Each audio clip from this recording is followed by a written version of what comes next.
Sirens, Slammers, and Service, a podcast for female first responders by female first responders. My name is Nikki Clucci, and I will be your host. As a former correctional officer in Alberta for almost 2 decades and the founder of Blue Line Fitness Testing, which provides law enforcement fitness testing and first responder wellness workshops, I started this podcast as a way for female first responders to share the trials, tribulations, and triumphs of their daily work. I want to showcase the unique perspectives, skill sets, and personalities that women bring to a first responder career and share their stories. So get ready to laugh your ass off, learn a whole bunch, and be inspired by some pretty badass women. Let's go. Welcome back, guys. We are back with another badass female first responder. Today, I am joined all the way from Texas. Oh my God, wait to hear the accent on this beauty. I'm joined by Bridget Truxillo. She was formerly a deputy sheriff in Florida for 4.5 years. She did 3.5 years in undercover narcotics and was on the SWAT team for 2.5 years. Bridget is currently a lawyer and has been since 2008 and is the owner of Lady Law Shield, which provides legal advice to law enforcement professionals and focuses on us, the female first responders. So welcome, Bridget. I am so fucking pumped to have you on the show today. How are you? Yeah, I reached out to you. I kind of sort of stalked you for a little bit and then sent you an email. I'm not afraid to admit that. But I absolutely love that you have this podcast that's addressing, focusing on women in law enforcement, because I think we can all, I'll say we, because that's how I focus on. And I just think we could use all the help and support we could get. So I'm so happy that we've connected. Yes, me too. I think it's awesome. And when I started kind of following you back and seeing what you were doing, I was like, oh my God, it's like a perfect fit. She's such a fantastic fit for this podcast. And the knowledge that you have and just like some of the background history that I've kind of been seeing for you and things that you've been dealing with and just some of your social media posts and stuff like that, just amazing, amazing stuff. So if you guys don't follow Bridget, please go ahead and do that. We will put the information in the show notes. So you can find her on Instagram and all the social media channels. But let's get into it, Bridget. So coming to us from the States, very different law enforcement kind of community, I guess, but still within that Blue Line family that we all are part of. But tell me how your kind of journey started and how we kind of ended up now being on the legal side of things versus the frontline side of things. Well, I think this is really perfect considering you have Blue Line Fitness, because I became a cop primarily because of the fitness aspect of it. I wanted to, very much also that I quote unquote help. I know there's times we all feel like we're not really helping anyone, but I believe the role of law enforcement is a very honorable and brave one. And what you do matters, even though you don't, because nobody ever tells you the good stuff. They only tell you the bad stuff. But you know what you do matters. And it's a job that, for the rule of law and to keep people safe. It's not perfect. It doesn't always work, but is still a very important part of a safe society. So that was definitely a part of why I became a cop. But also I wanted a job. Like I exercised. I was thinking about this the other day. I mean, I think since I was about 16, I started running. There's always been, fitness is my mental health, my main mental health tool. It helps me release things, process things, let go of things. So I've always been active. And then when I was finishing college, I went to the University of Florida. I'm from Louisiana. I'm actually from all over the South. I've lived in Louisiana, Arkansas, back to Louisiana, then to Florida, lived in Florida for a long time. But when I was finishing the University of Florida, I realized I needed to figure out what I wanted to do with the rest of my life. And I decided I wanted to do like a federal law enforcement agency. And to get there, I chose local law enforcement so that I could make myself marketable. And so chose a job that I thought would require me to be fit, like to, make that just an even more integral aspect of my life. Just being in patrol does not require you to be fit. Sadly, it very much should require you to be fit, but we've all seen plenty of cops who can't jump a fence, can't run, it's outrageous. And wanted to continue to make myself marketable as much as possible for a federal agency later. So that's why I looked at a spot opened up on the narcotics unit. They didn't have a female, so I was quickly got that. I mean, like I said, I was less than a year in patrol before I moved into narcotics. And then I spent the next 3 years buying crack for a living. And I think I got on the SWAT. I got on narcotics unit around November or so, and right around that same time, they had a tryout for SWAT. So I did it, and yeah, and then I think they put me on the team about 3 months later. It's because my SWAT commander didn't want to put me on the team, but my lieutenant over, captain over patrol and all of that, the operations side of law enforcement made him put me on because I passed the tryout and there was no reason. So yeah, I did that for 2.5 years. That was awesome. I mean, for a long time, it was really awesome. Long time. I mean, I very early on, like I was always in trouble as the female. Every single mistake I made, I got 500 mountain climbers or a letter in my file or probation, or just I was basically just never not in trouble. And my SWAT team commander, whatever his title was also the lieutenant over the narcotics unit. And the team captains on the SWAT team were also the sergeants in the vicious, like just could never get ahead. And 2 years into doing that on SWAT team, I started to get a little fed up. I started, at first I was like, you're right, I made a mistake, I can get better. Oh, okay, another day, you're right, I made a mistake, I can get better. And then like, am I the only one making mistakes? And it's still, I got in trouble. And then finally, and I've told this story on other podcasts, but it's my sergeant on narcotics that he just did not, because everything I did was wrong in his eyes. He was also on SWAT team, as I said, but he did something one day where basically like we were in the hood doing some training for SWAT. He left his whole car open, like trunk open, windows down. He's, team captain on SWAT. So he has all the ammo. I mean, grenades, flashbangs, a Benelli shotgun, ammo for the Benelli shotgun. I mean, all the things in his car was wide open in the freaking hood.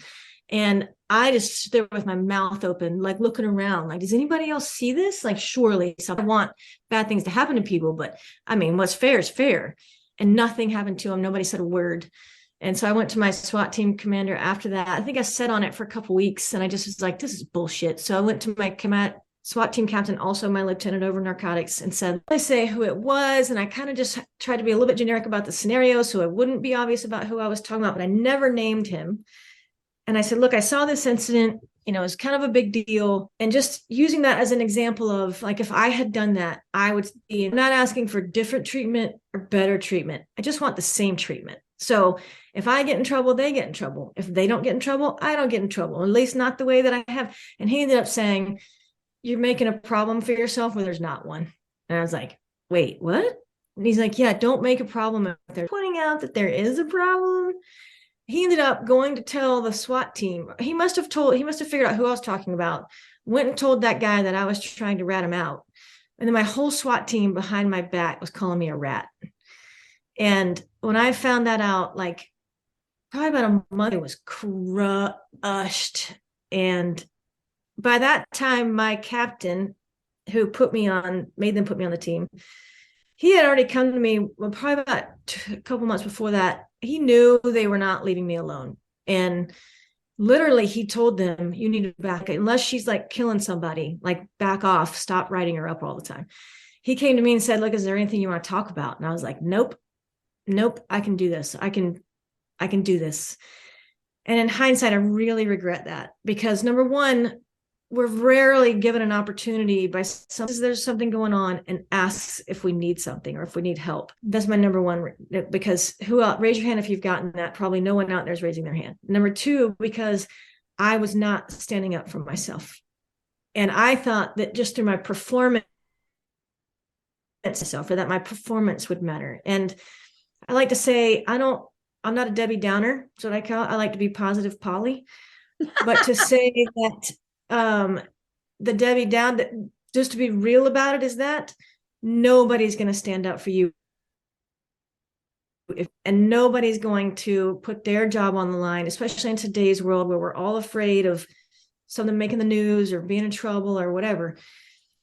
Nobody's going to do that for you. And I didn't do it for myself. And the consequences of that were that it took me almost 7 years to really get over it and to really let it go.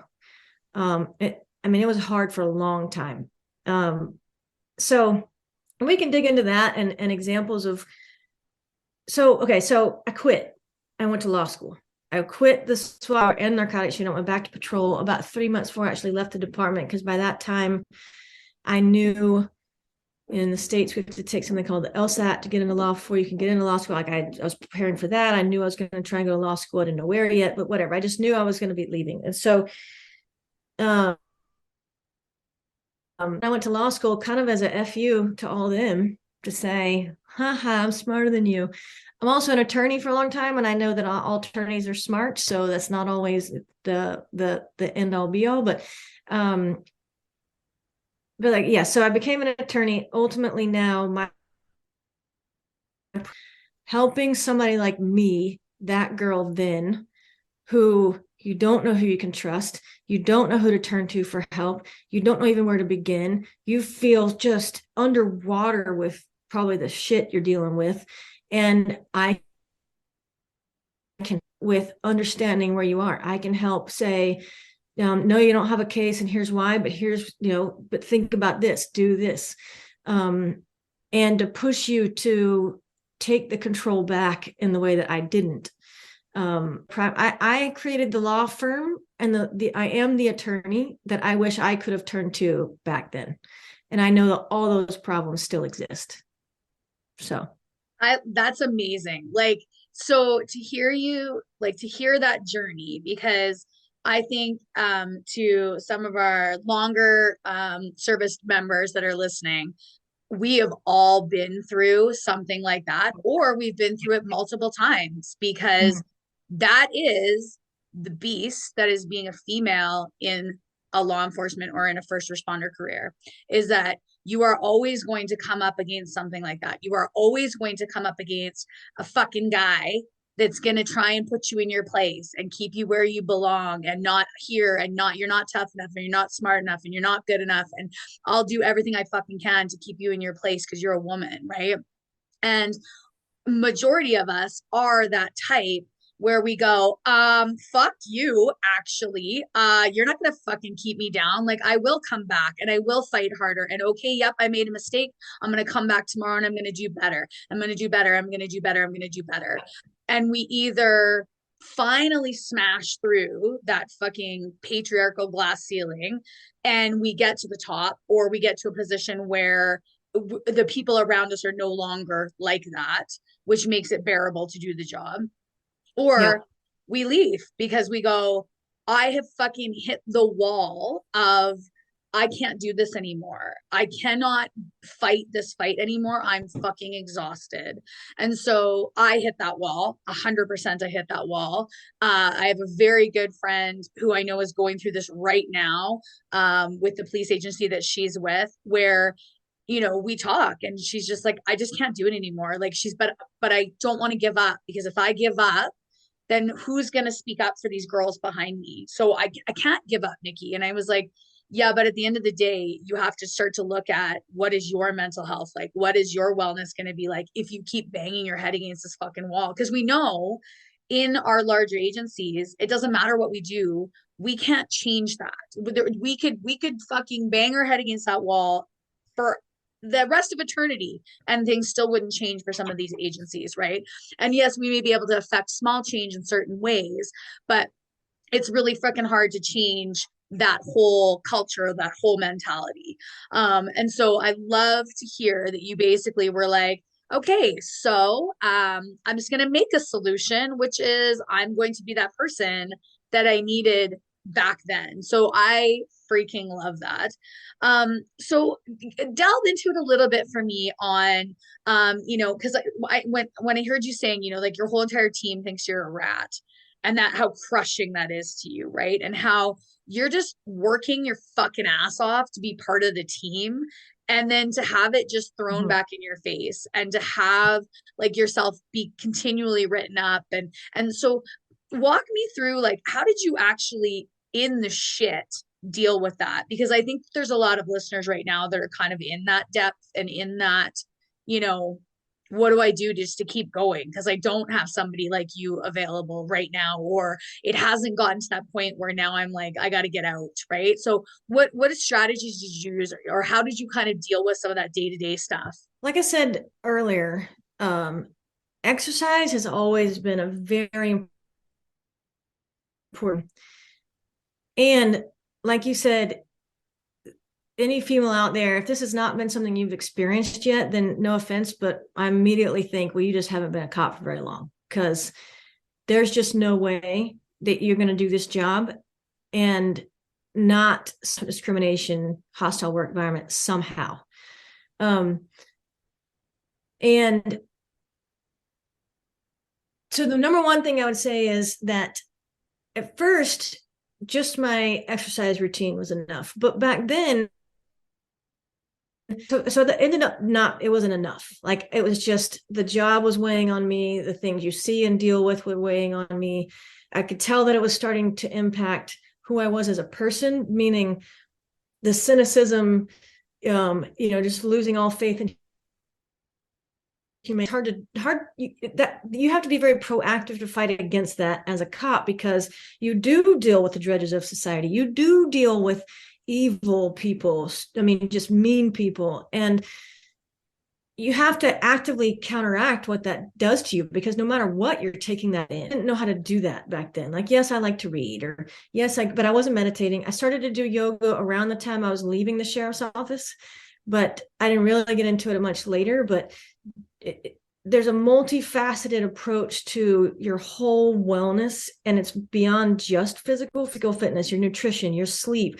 But what else are you doing for yourself, for your mental yourself? Are you continuing to learn something all the time so that your brain's continually stimulated, but also where you force yourself to get out of that tunnel vision? Because also, the longer that you're in law enforcement, that tunnel. And so I didn't know that back then. And things like meditation, and me back then thinking like, yeah, I'm not going to sit still and do that. That's weird. And now I do it all the time.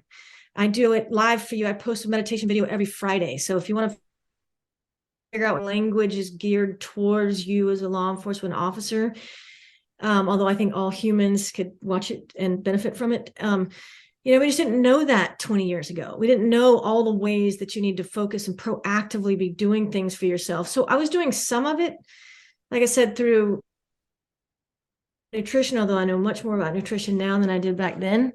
But ultimately, it did get to me. It did weigh me down. It did start to make me think like, well, maybe I'm a shit cop. Maybe I'm stupid. Although I always knew, like I told my dad one time, if I don't have this osmosis, because the guys I worked with were just such idiotic pigs sometimes. And I do think what we're doing is, every time some of this stuff happens and we're not pushing back, you are giving away a piece of yourself every time. And at the end of every single one of my I call it neurological reset, because when you sit in stillness and just focus on your breath you could do it for 30 seconds, but at least 5 minutes, because I like the pace within 5 minutes. The end of every single time I say, you cannot control what happens on the outside, but you can control what happens on the inside. You don't control anything about what your shift is what's going to happen on your shift. The shit will hit the fan. It won't. That whole 80-20 rule, like 80% of the time you might be scared shitless. But what you can control you. And so when you're in a situation where your sergeant is a piece of crap, or your department is whatever, I can just go on and on about bad examples of bad things that happen. You can't control that, but you can control what you do about it. You can control standing up for that. You can control the job you have. You can control the agency you work for. I mean, there's a lot of, you don't want to be like, I didn't want to quit SWAT team at all.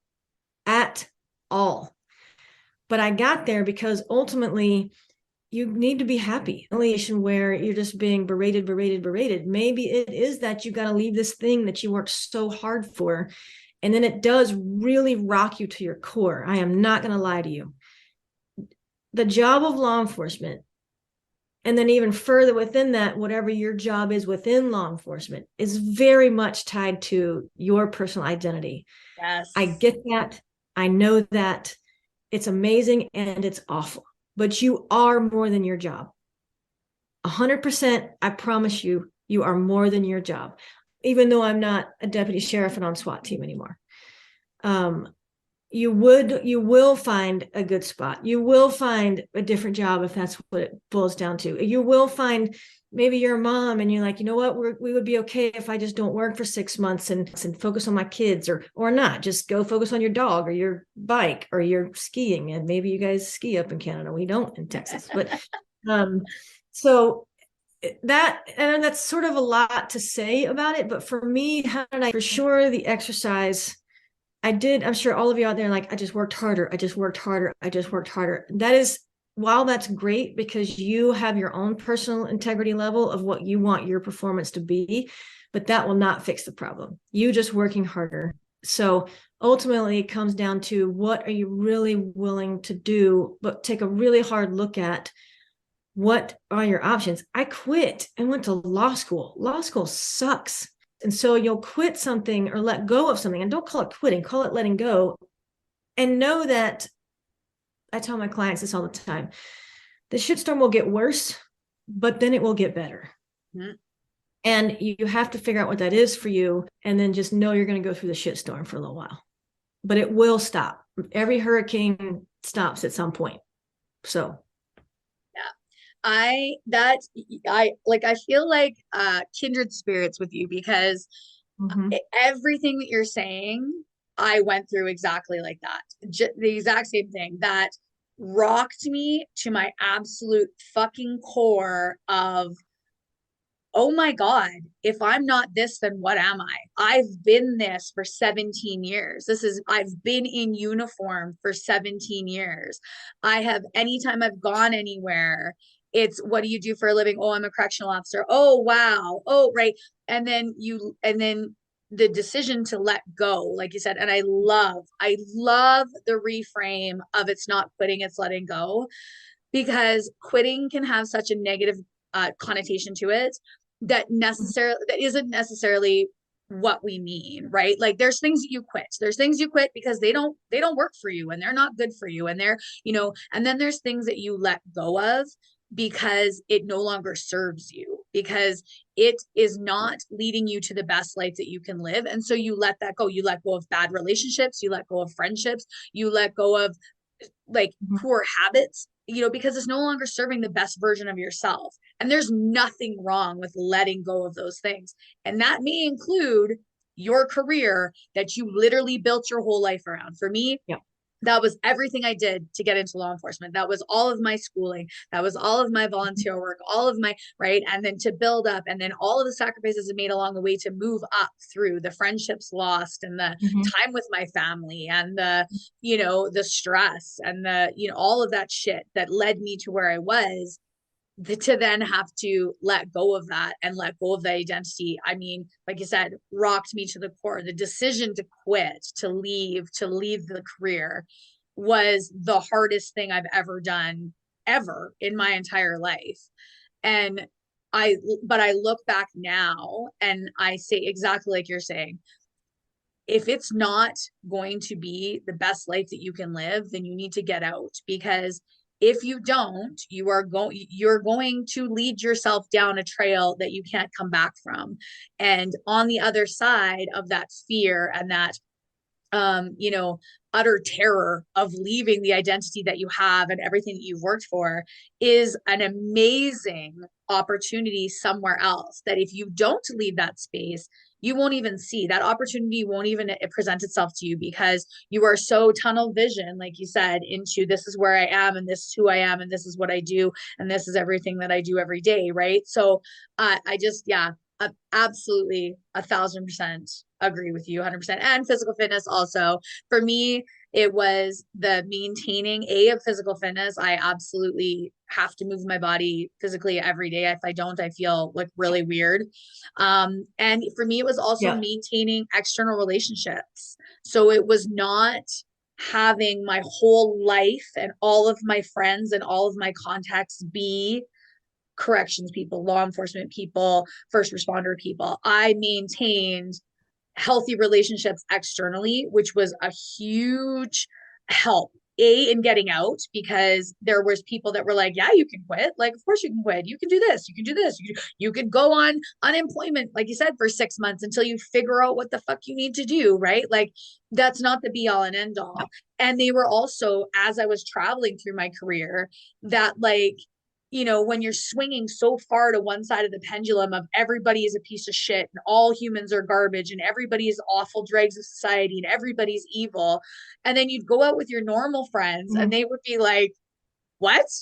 No, like not everybody's crazy, not everybody's evil, not like, and it would be that reset of perspective of like, oh yeah, like actually the vast majority of the world isn't pieces of garbage. It's just this group that I deal with all the time. Okay, like let me reset and let me go back to my job feeling better about humankind, right? So I totally feel everything you're saying.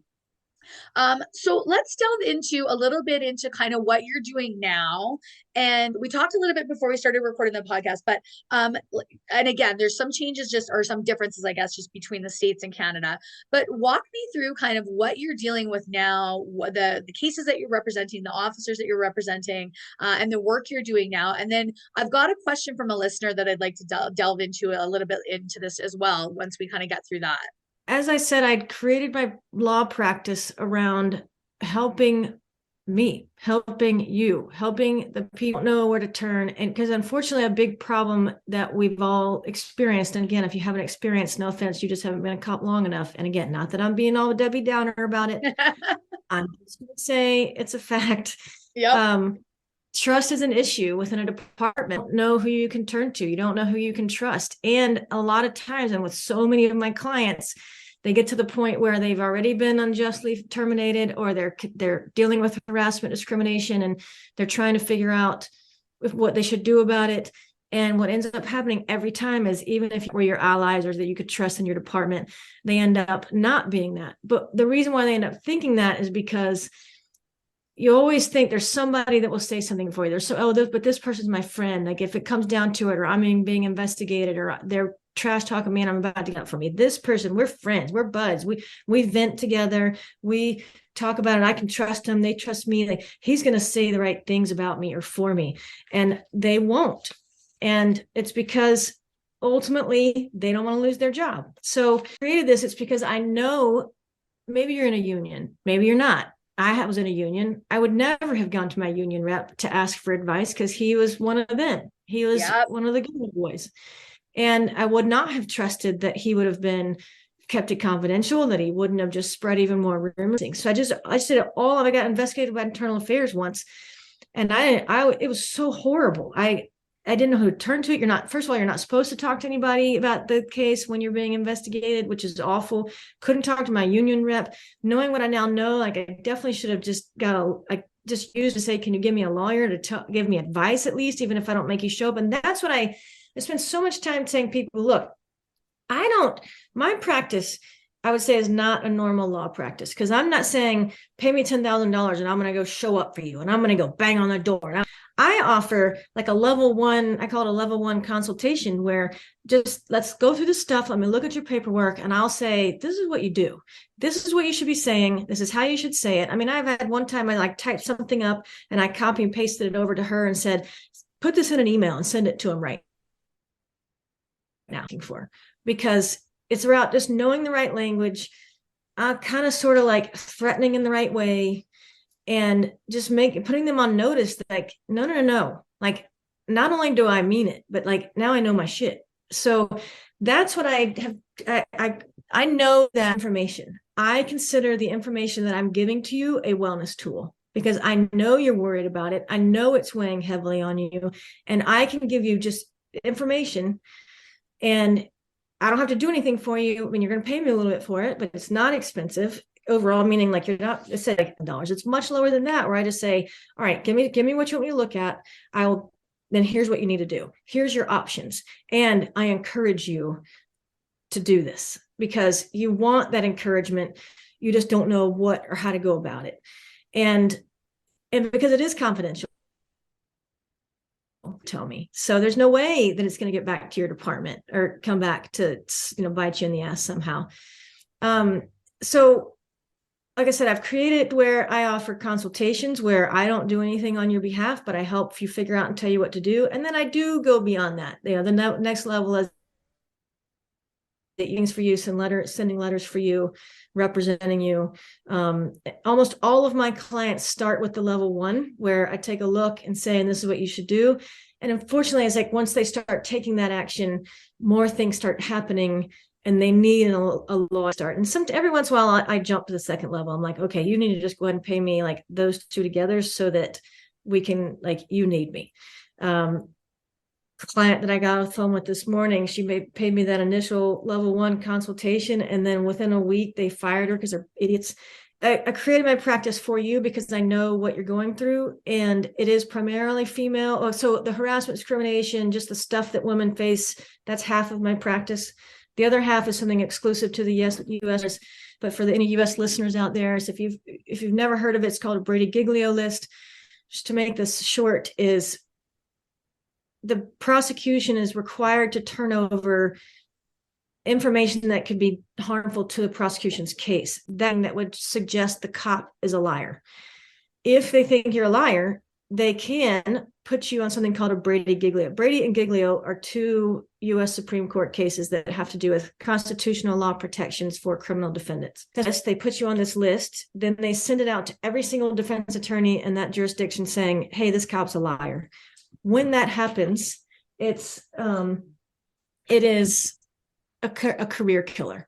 You get almost every time you get fired, and it's very difficult. Execution there's no standards by which they use it. There's no guidelines. There's no notice in the states. I think that's a huge due process violation of the 14th Amendment of the U.S. Constitution. I'm sure there's something similar in the Canadian world, and if anybody's ever similar to that, reach out to me. I'm gonna be happy to look into it and see what I can do to help. But it's a battle. So like I said, that's 50% of what I do right now is people reaching out to me from different states across the country, across the US, that are dealing with this Brady-Giglio list. But there are more things I can do to help with the ladies and their harassment, discrimination things. Not that it's easy. Like I say, the shitstorm will get worse for a little while. But there's something we can do about that. And there's lots of different avenues that different things you can file, with different ways you can push back. And sometimes a lawyer to your employer saying, hey, now you really screwed up. And sometimes the city will say, oh, no, you got to fix this right now. But most of the time they all dig their heels in because they're dumb. And then that's where I come in. That's fantastic, because it is true. And like, so the first step is being courageous enough to reach out for help and not think, I can just deal with this by myself. I can deal with this by myself.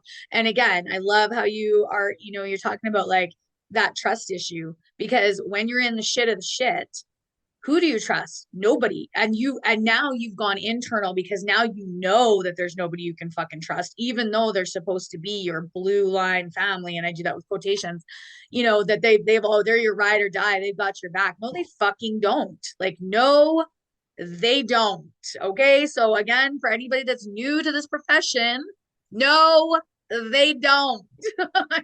Yeah. You got to have your own, right? And so, yeah. And I mean, yes, there's people again to this day that, I'm still really great friends with from my career that I do trust and that I would go to. But like you said, to speak up for me and potentially lose their job, not a fucking chance. Doesn't matter. You can be my best friend in the whole entire world. You're not going to lose your job for me. I know that, right?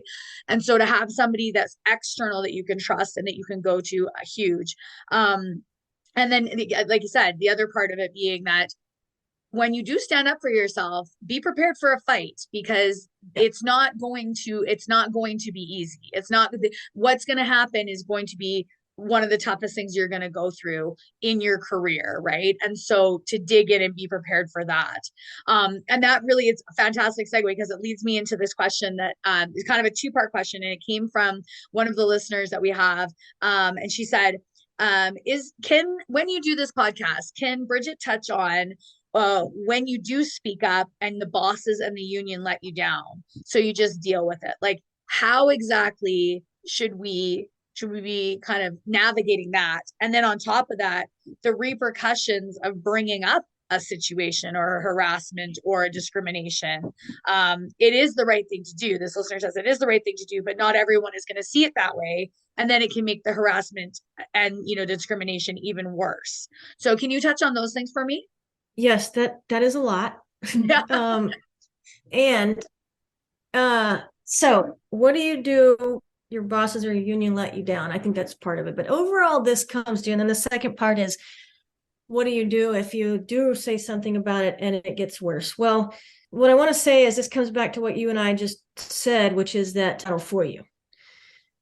Reporting something one time does not mean everybody's all of a sudden on top of it and they're going to fix it. And now that they know this one thing that I said, oh, they're really going to look into it. No, they don't. And that's why, like, with these situations, so you're dealing with harassment, discrimination, your first step is you got to tell your department, human resources or some version of that, however that looks in Canada. So and I know some of this is different US versus Canada, because most states are what's called a right to work state, meaning we're not heavily protected by unions, which means that we can be fired whenever for no reason, except that reason cannot be because if it's for a protected class, like being female, disability, things. So there's a list of that. So you can fire, like, I'm going to fire you because I hate your plaid shirt. But it can't be, I'm going to fire you because you're a female wearing that plaid shirt.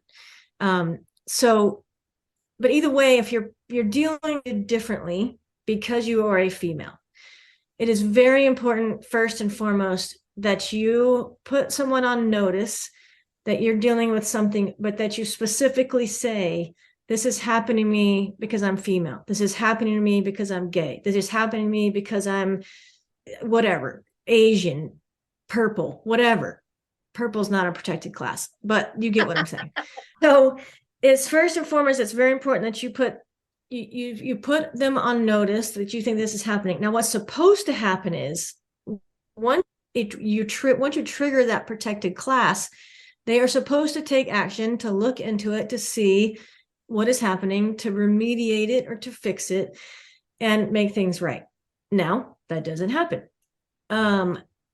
You are going to get pushback. You are going to get people who start saying a bunch of stuff about you that's not true.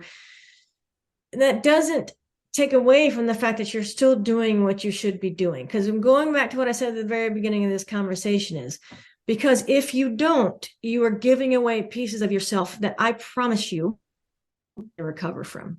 And it's just not worth it. And then also coming back to, know you're going to do this, know it's going to be hard, but be clear on that you're doing it because it's what's right for you. And that if this doesn't work out, I promise you there is something else for you after this, or another job completely, like me. But also going back to repercussions. So not being super well versed on Canadian law, what I can say in the States is that if you report something and it gets worse, so it's retaliation, and you cannot do that. You cannot retaliate against somebody because they've reported illegal harassment, discrimination. You can, like, my sergeant was just a jerk. Well, that's not illegal. It's not illegal to be a jerk. I mean, if I say raise your hand if you worked with a jerk, everybody has raised their hand. That's not illegal. It's illegal for somebody to be a jerk to you because you're a female, to treat you differently because you're a female, to a hostile work environment, which is a continued pattern of so miserable that you ultimately end up leaving. And really it's called a constructive termination, because had it not been for that behavior of making your life so miserable, you'd still be in the job, you wouldn't have quit. So really it's like they fired this anymore, I'm leaving. So there's a lot of different ways you can look at that, but to be very aware of, is what I tell people all the time. What do you do? Number one, report it. Number two, and either before, simultaneous and continued, is write it down. Write it down anyway. This seems weird. You should write it down. Keep a journal of the I don't know things, and keep it, whether it's electronic, a notes app on your phone, an actual notebook that you keep at home, whatever it is, write it down, because you're not going to remember all the details or the dates or times. It will matter. A pattern of behavior over a period of time, like the hostile work environment situation, because you want to be able to say, they'll say, oh, well, you got in trouble that time, but you made a mistake. Like, oh, well, it's your fault. You made a mistake. And you say, yes, okay, I made a mistake. But let me show you how this looked for me and the number of times I was written up. You have to show there's a pattern, because here's the thing. Everybody around you is also making mistakes. You might not see them. You might not be aware of them. Sometimes you do see them. We can all think of whatever person that used to work with us and think, man, I got in trouble for this, but that guy didn't say anything to him. That's why you have to make a record of this, even if it's your own record. And just be aware of, once you report it, if it does get worse, then you really need to take a long, hard look at what you want to do about that. Do you, in the states, you have to file an administrative claim first with the Opportunity Commission or the state version of that, and then you can file a lawsuit. Where you guys are, I'm guessing you probably have a way to make a, start that process, make that claim outside of your department. But it's got to start with making a claim. If you go to an administrative agency saying they've been harassing me, they're going to say, well, what'd you do about it? You can say, well, I didn't tell anybody. No, I'm sorry. It might be all legit, but if you didn't tell anybody, I'm being harassed because I'm a female. I mean, I have a client who went to the chief to talk about it. It was a smaller department. So, got straight to the chief. What can I, chief, I just want you to know, I'm really committed to this job. What can I do to prove to you that I'm committed? Blah, blah, blah. How's everything going? Well, I'm having some personal issues. My marriage isn't great. And he said, well, are you still having sex with your husband? You can't ask that. No. So there's that's blatant. And then when she went and told her sergeant, this made me really uncomfortable. He asked me 2 times. I don't know what to do about it. The chief found out that she told her sergeant. Two weeks later, she's fired. Like, come on. So I can almost promise you that if you do something about it, the shitstorm kicks to another level. But I can also promise you it's worth it for you in the long run. Yeah. So that's a generic way, and that's a very, to give a very generic answer to a specific question. But that's a generic question saying, what do you do if your boss is in your union reps letting you down? Well, then you need to look at what's the next step, because nobody's going to do it for you, period.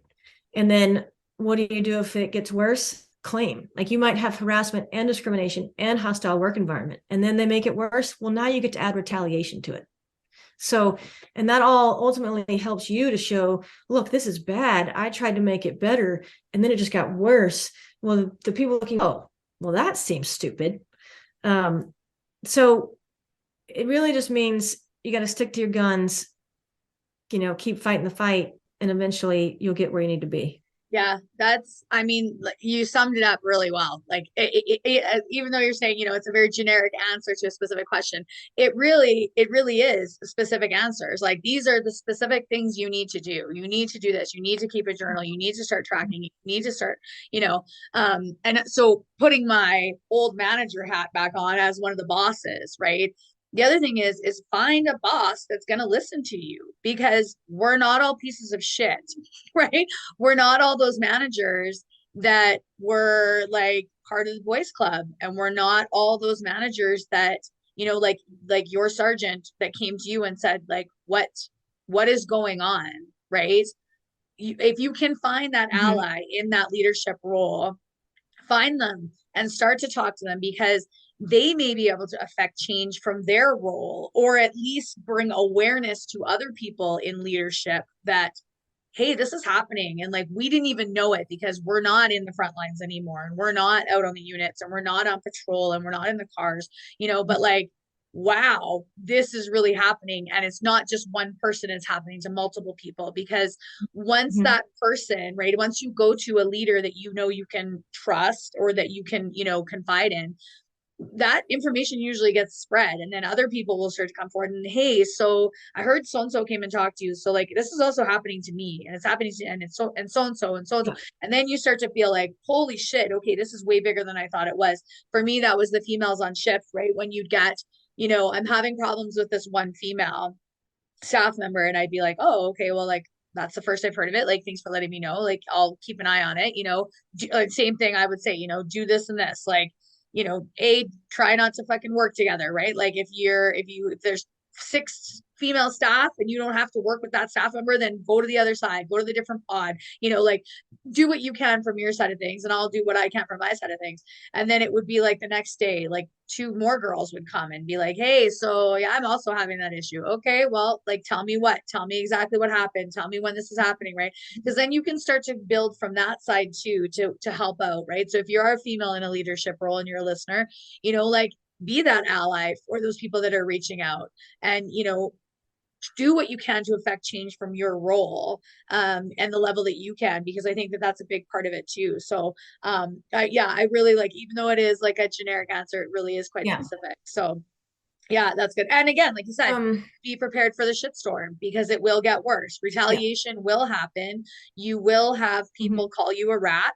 You will have people fucking write shitty things about you on memos and put shitty notes in your locker and fucking call you shit. And, social media, like, I mean, makes me sound like I'm 100 years old, but, social media wasn't really a thing when I first started in law enforcement. Like, I mean, it really, but nowadays, all the officers are on Instagram, they're on TikTok, they're on Snapchat, right? They're snapping things of each other, they're posting it. Like, I mean, I got shit through Snapchat when I was like an acting deputy director, and that I got demoted because of it, because I said something and somebody captured it on Snapchat and fucking gave it to the boss, right? Was that appropriate for me to say? Nope. Was it fucking a piece of shit thing for somebody to do to try and get me demoted, give it to the supervisor? Sure was, but that's on me, right? So that whole social media thing too is another side of things that we have to watch out for.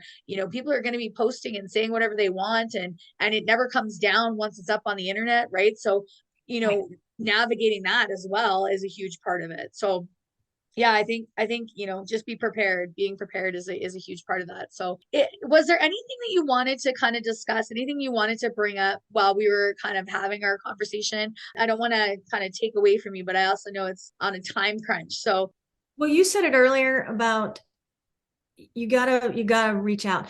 Women especially, you feel like everything that you're going through, you feel like you're so alone.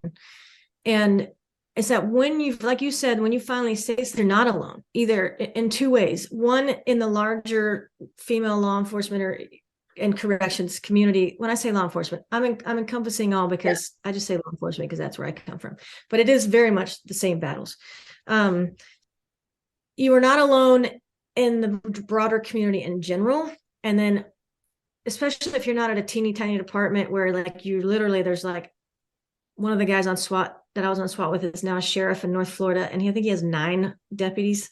He's literally alone in her department, but still she's not alone in the broader scheme of things with all of us in general. But if you are at a department, more than likely you're not alone in whatever situation that you're dealing with in your department. And it is scary to say something, but then you'll realize, and you will feel validated out, oh, this really was happening. I never just outright reported what I felt like I was experiencing with my sergeant. And one of my many regrets about that is, well, maybe they didn't know what they needed to fix. And that's what I tell people. How will they know what to fix? And the other part I want to say is that I think find yourself an attorney. Find somebody who can give you answers, write you a letter, give you guidance, whether it's through your union. Like, let's say in my situation with my union, where I never would have reached out to my rep, but that's just a deputy sheriff who, between the union and the department, that doesn't mean he's the one that would sit in the room and represent me. I never even tried to call my union and say, what type of legal representation do I get? I never even tried. And I felt so beat down and by all of them that I was like, why even bother? But that's like, just you never know. And like, I know some states there's no unions. I live in Texas where there's like 8,000 unions. I mean, there's a lot of different options. I mean, I represented a girl out of South Dakota last year. There were no unions around, not within her department, not from a state. Like even FOP, yes, you can join FOP, but they didn't actually just do that much for her in that state. And so Fraternal Order of Police, by the way, or in Texas, let's say you might be a member of a union where they do have a fund that you can call on. You can call and say, hey, I'm facing this problem. Can I get some help with a lawyer? Well, if they can't provide you a lawyer, they'll actually give you some money to pay for a lawyer. So I'd contact a lawyer if you feel like this is, that's why I, like me, for example, I offer free 15-minute phone calls to give you just a quick, basically it's like a quick case evaluation. Do you have a case or not? If I think you do, your first step is to pay me or somebody like me for some guidance, whether it's something on your behalf or appearing for you, whatever, or if it's just like me, where you just pay for some of my time where we go over it all and then I tell you what you should do or tell you what your options are or tell you why some of these are not your options, just really understanding it. So I really think it is reach out to somebody, find out, get some legal within the legal realm, because you are working with criminal law all the time, but that does not make you a lawyer. Unfortunately, too many cops think they know all the laws of all the land, and they don't. It's not too long ago try to mansplain something to me, and I didn't like that very much. He's not my client. But I might know the law a little better than you, especially if it's civil law, not criminal law. And so, but this is not like, that's not the client I want. The majority of people out there don't. You're overwhelmed, you're confused, you're sad, you're mad, you're all these things. And make the phone call so that you can talk to somebody so that they can tell you, here's your options. Even if all you're doing is getting advice to get started. Last summer I had a girl who was facing a lot of stuff for her department. She's female, she's gay, she's got passed over for a bunch of stuff, told no some things that they gave somebody else. So long story is, and she didn't want to pay me to help. And then ultimately she got a really crap deal. And she said she spent months being really mad about that. And I think that included even being mad at me. And I was like, well, I told you to present you in this thing. And you asked for the barn and they gave you nothing. And so at the end of it, they just agreed that she would leave the department. Like, well, that's what you wanted to do anyway, but you didn't get anything. Like, you could have asked for money. Like, I didn't know. Like, well, or someone like me. So that's the last bit, is just say, don't try and go it alone. So many of my clients, I spend so much time just encouraging or, explaining why whatever they think or heard or said is not a big deal. Not that I mean that they're suicidal in any kind of way, or at least hope not. It's meaning backing you away from getting frenzied about it. Like, hold on, let's walk this back. Here's what this means. I know it sucks, but in the long run, this is what's going to happen. And then you're like, oh, okay. You will feel even more underwater than you are now. So get a lawyer. Yeah. I like that. That's great advice. Great advice. I say the same thing when people are trying to do their fitness test. They're like, well, what should I do? And I was like, you should pay me to help you pass this test, because I know what I'm talking about. And you can go and Google and you can look at YouTube videos. You go to the gym and try and figure out what you need to do, or you could just come and I will help you. Like, literally, that's what my job is to help you pass your fitness test. So just come and I will help you out. Right. So yeah.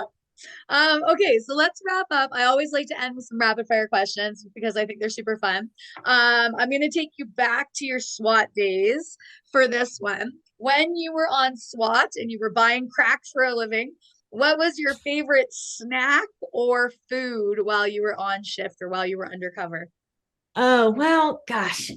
As I said earlier now than I did back then, because back then I was hungry all the time. I was training so much. And what I know, like I always had I think, apples or, like peanut butter. I know I would do like Swiss cheese and grapes together a lot, because you get the sugar into each other and last a little bit longer. Because otherwise the sugar from the grapes just burns off so fast. I would eat cereal for breakfast and be starving 30 minutes later. I asked a nutritionist one time, I was like, what could I was like, I'm just so freaking hungry. And I just wasn't getting enough protein. So what I know now is I would make sure women in general don't get enough protein. Something I focus on every day is I'm very aware of this cup I just had here. I don't know if you do this video or not. I drink bone broth every day because it gives me collagen, it gives me protein, and women need both of those. Fats like avocado all the time, or walnuts, almonds. Like the other day, and I follow a program, like you said, pay for the people who know. I pay for an app that gives me. Do I use it all the time? No, but do I know it's always there to help me figure out?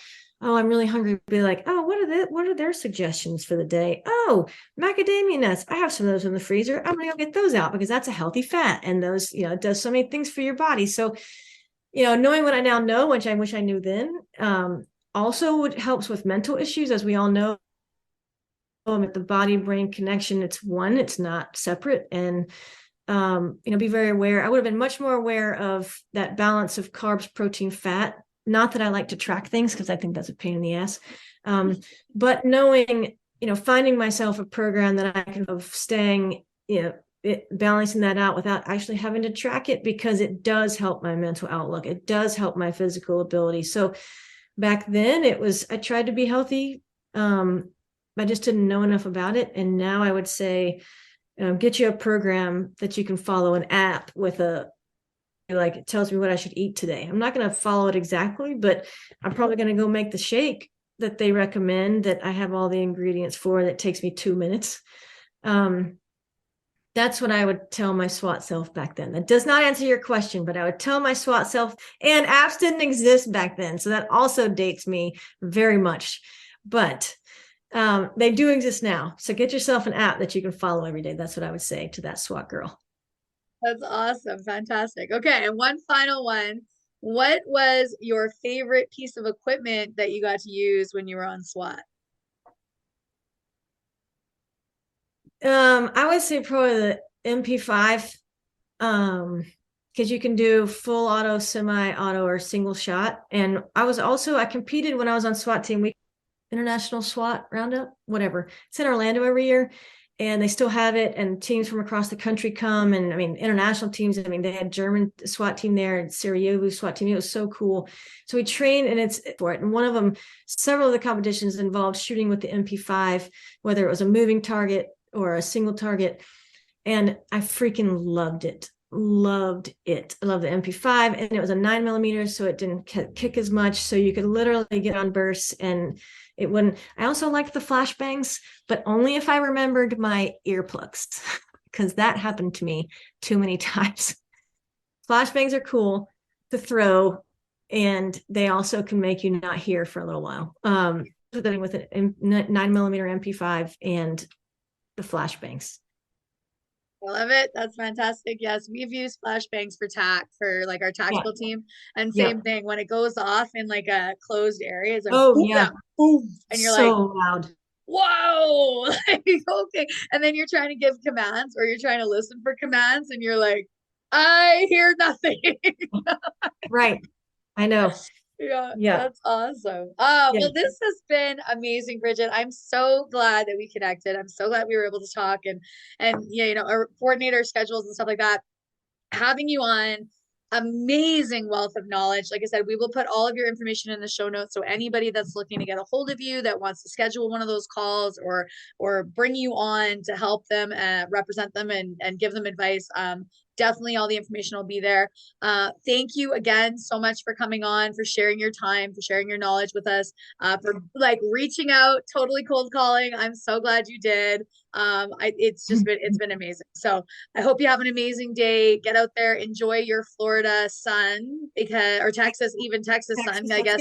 Sunny and warm. It's 82 degrees Fahrenheit. Oh, okay, well, I'm gonna put that in conversion. I don't know what it is. It is snowing, and there's like a foot of snow outside of my window, and it was minus 25 degrees Celsius this morning on the news, which is really, really, really cold. Gosh. So yeah. So you go out in your tank top and your shorts and your runners, and you go do your little walk that you do, and I will not do that. I will do that indoors because it's too fucking cold. Yeah. But I just earlier, Lady Law Shield on Instagram is where I put most of my material right now. There is a link there to book a call with me on that from there if you want to do that 15 minutes. But also, you get on my newsletter list, because I send out, or just started, but I'm keeping up with it, that tips mostly on a weekly basis, because I think even if it's not your specific issue, there'll be something that's specific to you. So definitely get on my newsletter list so that you can get those little legal tips on a regular basis. Fantastic. I love it. All right. You have an amazing rest of your day, and I will hopefully see you online soon.